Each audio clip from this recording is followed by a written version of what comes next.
Minorities, ఎస్సీసు, బీసీసు, మరీ ముఖ్యంగా దళితులు, గిరిజనులు,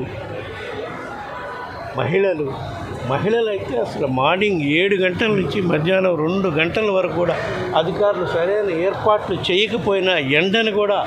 భరిస్తూ నిలబడ్డారంటే అది వాళ్ళు గౌరవ ముఖ్యమంత్రి జగన్ రెడ్డి గారి పట్ల చూపిస్తున్న ఆదరణ, కృతజ్ఞత. ఆయన్ని మళ్ళా ఒకసారి ఆయన తీసుకొచ్చుకుంటే మనకి ఈ విధంగా ఏవైతే పథకాల వల్ల లబ్ధి చేకూరుతుందో అవన్నీ కూడా రాబోయే రోజుల్లో వస్తాయనే నమ్మకం అదే నిదర్శనం.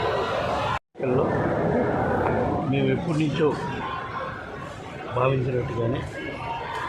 గత 5 సంవత్సరాల్లో మా గౌరవ ముఖ్యమంత్రి జగన్మోహన్ రెడ్డి గారి పాలనలో సంక్షేమ కార్యక్రమాల వల్ల డైరెక్ట్గా కుటుంబాలలో మేలు జరిగిన దానికి మరీ ముఖ్యంగా మహిళలు, వృద్ధులు చూపించిన కృతజ్ఞతకు